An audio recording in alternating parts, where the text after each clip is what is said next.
Hello, friends, and welcome to Talking with Famous People. My name is host Eric, and I am a YouTube creator and music maker. Talking with famous people. But I do want to spend some time in framework, which is what I'd call this, is how to position it. I'm somebody who's trying to get better at making music, and I've been trying to for a long time. So if you're also somebody who's trying to get better at making music, which is an easy enough mantle to don, right? I would hope that everybody's always trying to get better at it, including people who are hugely successful. I've done my decades of walking this path, and you don't have to go a long way around like I did. And believe me, I went the long way around a lot of stuff about how to make music. And that is to say, I didn't research it or ask people. I just sort of brute forced it. Just sheer number of hours put in. I don't position this as I'm better at making music than you are, I know more than you do, or anything like that. One of the things that you kind of got to do to successfully make music is keep your shit a little bit orderly. I'm not my natural strong suit at all, but you can see this is a finished track, and they're all named, which is one important thing that you should always do, I think, to keep an orderly multi-track. Now, Audacity, you move in multiple directions here. So what I'm doing now is I'm pushing down Control and using the wheel on the mouse. If I scroll it forward, it zooms in while I'm pushing Control on the keyboard, and if I scroll it backwards, it zooms out. That's one way to move. Now another way to move is Shift. If you do Shift and the wheel on the mouse, then you can move left and right. So that's nice and saves a lot of time. Regardless of anything else, that you should use one of these kind of mice that's separate from the thing. I have this, which has a mouse pad on it right here, but I don't use this because it's so much less efficient than this. You see I've got it here on my lap on this little board, so to give a little more stability. Stuff set up like that ergonomically is important as well. I wish the screen were a little lower. I'm looking up at it all the time, which is annoying, but I've kind of gotten used to it. These mics set up for recording talking instead of music, but if I were going to set them up to record music and I wanted to see what kind of levels I was going to get, I go, okay, well this is going to be too hot for music for sure, so I'm going to turn these down. I'm looking at the levels coming in. Okay, well obviously the left side is hotter than the right. I'm going to turn up the right side a little bit.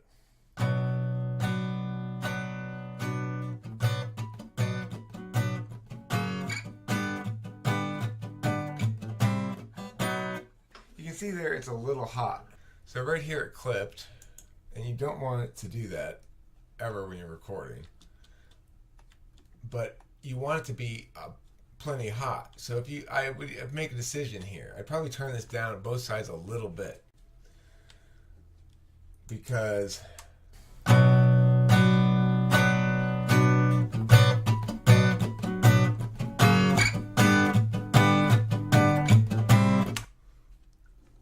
it generally sounds pretty good, I guess, but it's enough to make like a loop out of or something. So let's do that so we can see. So what I did there, I highlighted using the mouse this section of audio, and I'm going to push Control T to trim it. That's the default key command for it. All right, so I'm always fairly careful about compressing guitar because I want some of those dynamics, right? These things in the middle, these little chickas, they should be quieter. I'm just going to compress it a little bit. Now, there's a lot of compression options you have if you get the free extra pack of effects. There's two compressors that I use mostly. One of them is called SC4. And this is the one I do for gentle compressing. So the way to gentle compress, you go about 1.5 or a little above, as I did here. 1.5 milliseconds is as short an attack time as you can get. There's no reason to have an attack time that's long for something like this, so I'm not going to. The release time says as soon as it's done compressing, do you want it to quit right away, or do you want it to take a little time to quit? The threshold says where do you start compressing at. So anything that's minus 12 or hotter, and 0 is the hottest you can get. That's an absolute limit. This here, the ratio says, the point is, the more you put it up, the more compressed it gets. Okay, 1.5 is low compression. Like 8 or something would be big compression. If you put it up to 20, you're compressing the living fuck out of it, right? So let's see what happens if you do that. I don't even know what it's gonna sound like.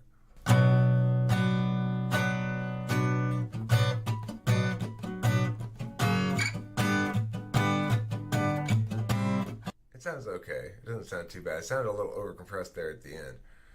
If you were to put this threshold level down further, then you'd really see some compression. Let's see.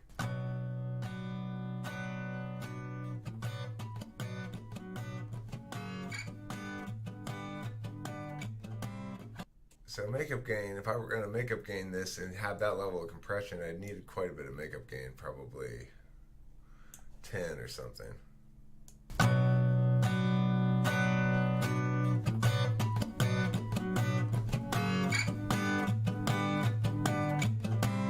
So that's way too compressed.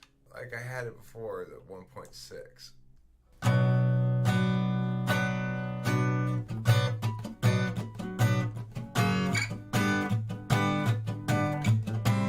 That's more like it. And so just to show you what it looked like before and after. Now I could maybe do it once more. So I can push Control R to do it once more. Control Z to undo it.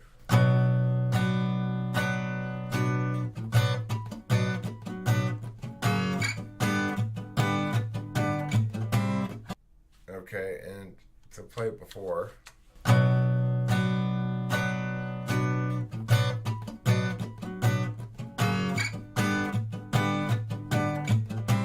Okay.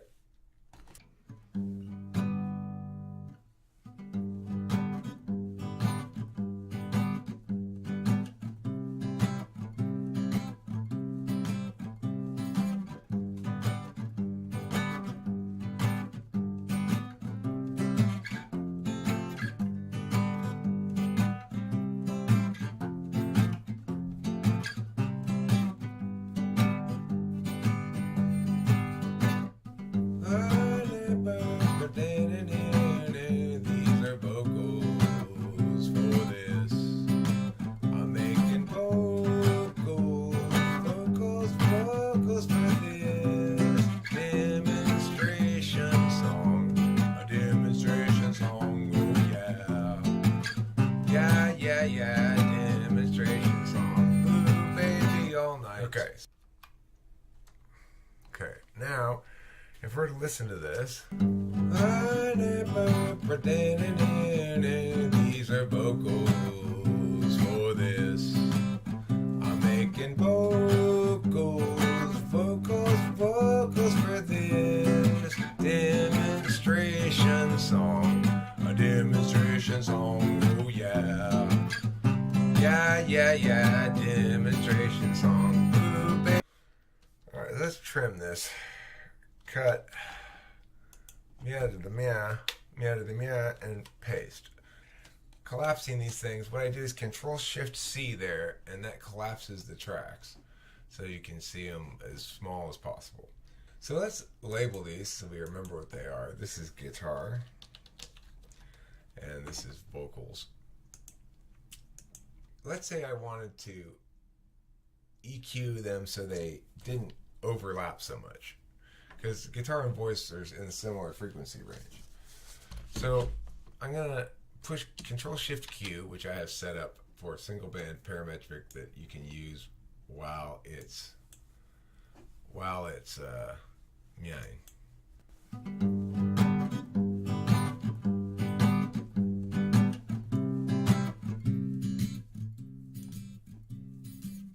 Alright, so if we did this,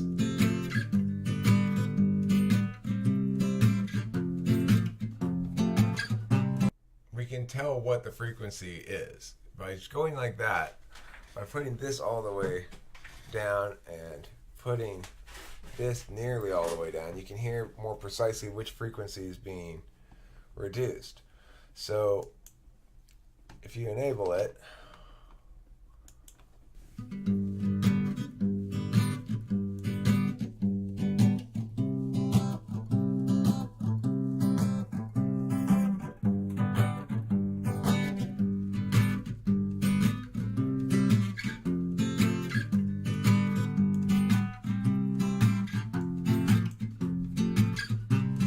so I think I want to cut somewhere right around here. It needs that to get rid of some of the mud at the bottom end. This is assuming I was going to put bass in as well. I mean, I wouldn't do this until I had all the components in place. Probably. I might do some of it. When I do it too soon, I usually regret it. So, obviously, if I were going to make a cut to this here, in order to make room for bass, I wouldn't cut it that much.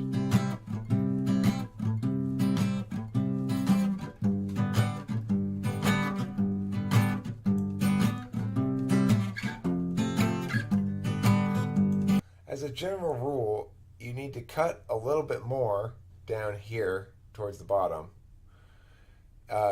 Lows are somewhere in the 0 to 700 range. Mids are from like 700-ish to 2000. Highs are above that. It's think of about 2000 as the middle of the range. Now, granted, you can and should EQ way. It's not actually the middle, but you can sort of think of it as the middle. High mids being above 2000, low highs being 4 to 5 or 6 maybe, and then high highs being above that, up to about 10 to 12,000 at the top end where humans can still hear it. So the other rule is you need to cut more at the bottom than you do at the top. So a little change at the high end will often make a big difference, whereas a big change at the low end will make a difference. This is a big change right here.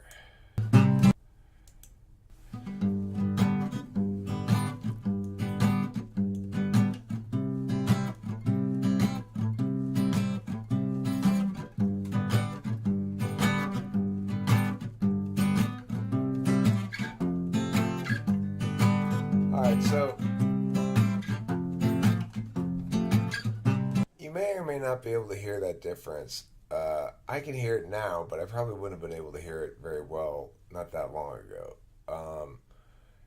If you listen to it, it's a better cut at 741 with this teeny bandwidth than at 670. But let's leave it there, see if you can hear it. So here's enabled.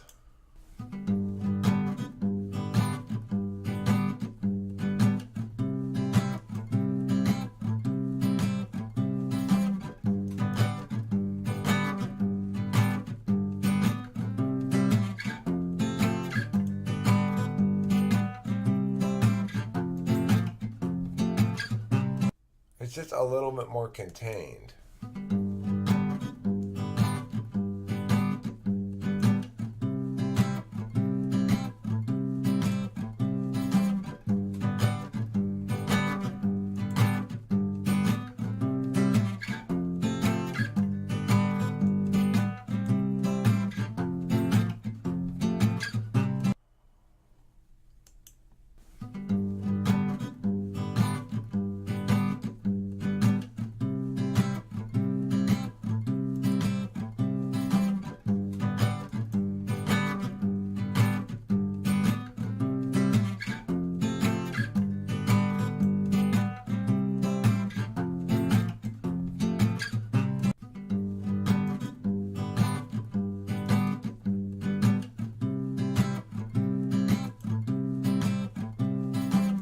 Alright, that sounds pretty good.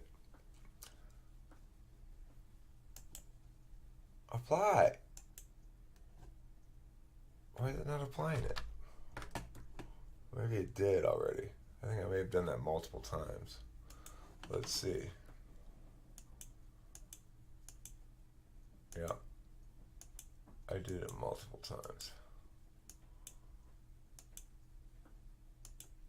Alright, there we go. So now that that's there, let's listen to the vocals. I never pretended these are vocals for this. I'm making vocals for this demonstration song. A demonstration song, oh yeah. I like to boost up here a little bit because I don't think my mics give me enough of that. So I already know that going in because I'm familiar with my mics. I never pretended these are vocals for this. But it's also worth doing the following thing, which is making a cut somewhere in the 3,000 range, a little above, where this is called the listener fatigue range. And let's listen to it. I never pretended.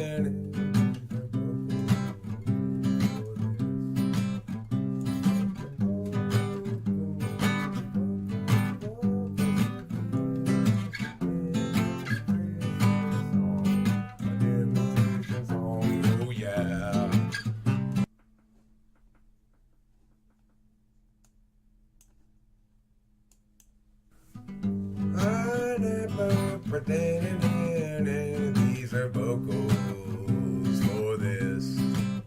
I'm making vocals for this demonstration song. A demonstration song, oh yeah. I never pretended these are vocals for this. I'm making vocals for this demonstration song. A demonstration song, oh yeah.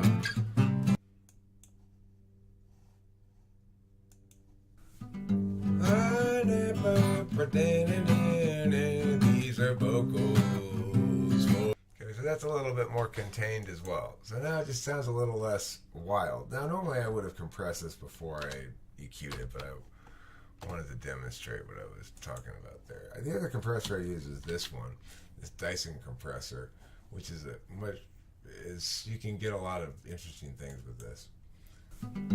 I never pretended these are vocals. And I have Dyson compressor set up to be Control Shift Y. Now what I'm going to do here is I'm going to push Shift K. That takes me to from where I am to the end.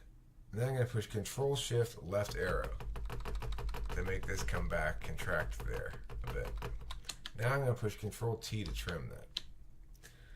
And if I'll usually come through here. If I was going to make a real song out of this, I'd mute any spaces that are silent. They're like here.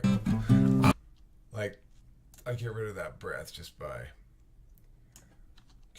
I have silence set up to Shift W. It's also right here, which I use fairly often as well. There's another breath. So I'll mute that. And here's another little space. So I'll mute that. This is string noise on the guitar, so I'll get rid of that. I recognize string noise by now.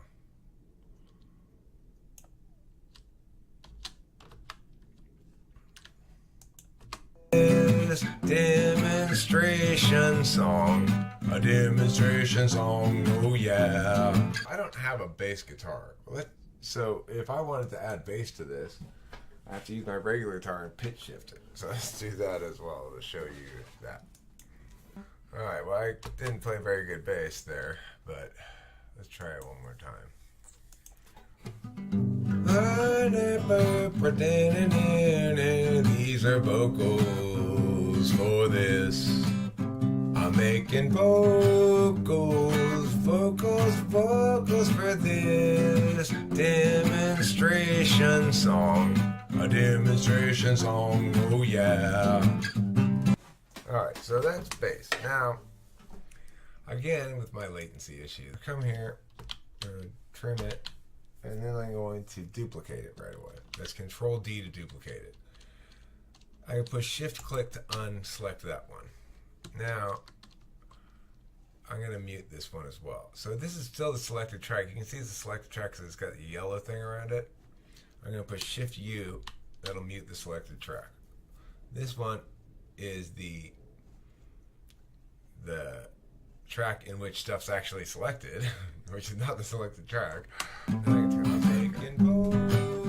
Alright, so I duplicated it already, so I'm going to push Control Shift P, which I have set up as change pitch.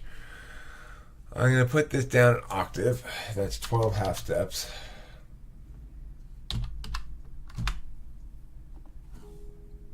And it will do that. Now, you'll notice, because I went down, it made this little extra bit of space. That's why I duplicate it, because it doesn't work properly within a track. Like it'll cause time issues. So I duplicate it first. Now it's been pitch shifted down. It's not going to necessarily sound very good though.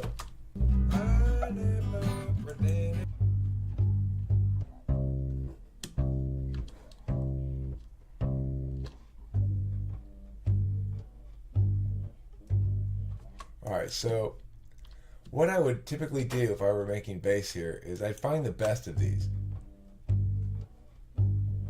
It's probably the second one. This one. And I'd, okay, so that's, I guess, G. Yeah, so that's a G note. Okay, this then I'd work on separately. I'd say, all right, let me do some stuff to it. And what I would do to it, well, first thing I'd probably do is EQ it. And I would EQ it by using this one, bass and treble, which I've set up for a default thing for what I do with bass. And you could see the things I had set there. And then I'm going to push Control Shift R for the reverb that you can't use while it's playing. But I've got this set up as well as sort of a light. It's not really that light, but actually this is a little.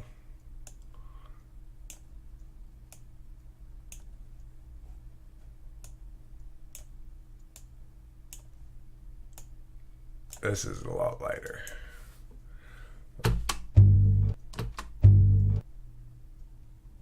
Alright, so I don't like the way this ends, though. It's got kind of a quality to it. So I'm going to fade that out. That's Control F on my keyboard commands. Just fade out the end of it. I might fade it out a little further, even. And then I'll get rid of this little extra. Yeah, by Shift K, go to the end, and then delete to delete. Okay, that's sounding a little bit better, but I still don't really love it. So let's give it some wah. Try that. I like that a little bit better, actually. Let's like this lower, though.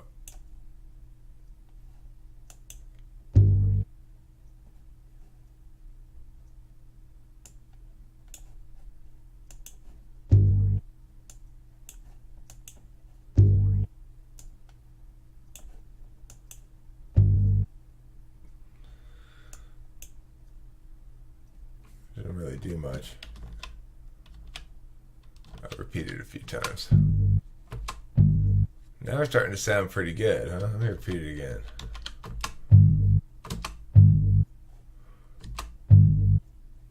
Yeah, I mean, that's sounding pretty good. It's got a nice roundness to it, you know? So, let's say I wanted to put a little distortion on it. I'm going to push Control Shift, or is it Control 9? No, is it Shift 9? Control Shift 9?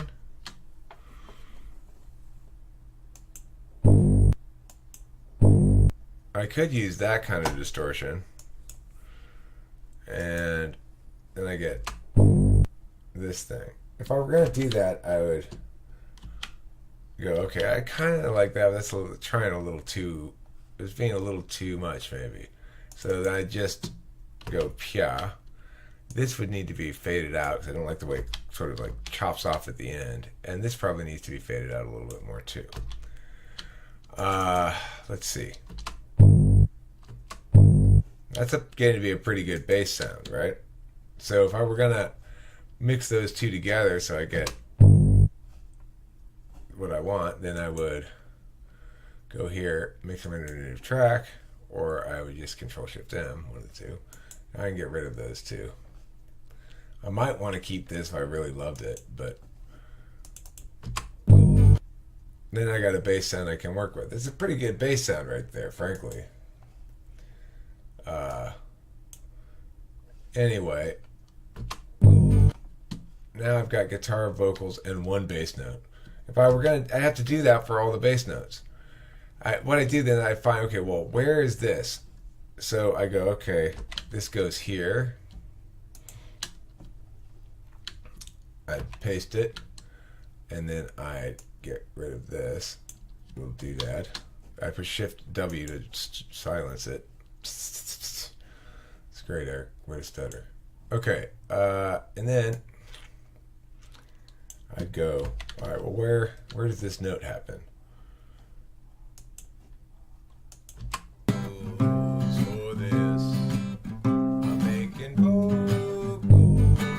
So then I take this and make it go like this. How much was that? I forgot. So I'd highlight it. Note the time, it's 6:04 length. I'd copy, Control C copy. Come over here, go 6:04 again. 6:04 and paste it. I Control scroll to zoom in. I'm just highlighting with the mouse now, and then I push Shift W to silence because I have that set up as my key command. Alright, so this is a little late. Where's the guitar? To make sure everything's lined up properly, I'd move this down. And I go, that one seems to be lined up properly. Uh-oh, here's the problem. This one's not lined up properly. So I highlight that amount. I Control X to cut it. And of course I have to remember to paste it on the other side or I mess up the timing and everything afterwards. So now this one is too peaky. So what I'm going to use a limiter to make sure that I get them limited down to right there. That looks to be about -4, -3. So I'm going to put Shift L, that's my limiter, key command. I'm going to put this at -3, let's start out with. And push apply. Now Alt C closes it, and you'll see that these things are chopped off now. I want it chopped a little bit more than that, so I'm going to Shift L and go 5. And I want to get this little, no, that's fine. I guess it's good enough. So let's listen to it now. So that's literally how I make stuff a lot of times, is that level of precision. I'm not always that precise. This bass line, for example, I wasn't that attentive to every single note like that, you know.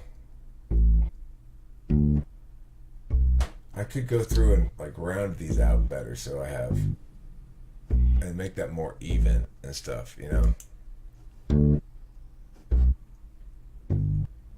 But this song was taking me forever anyway.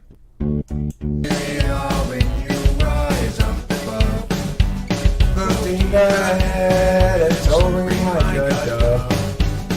What will they say when they look at you then?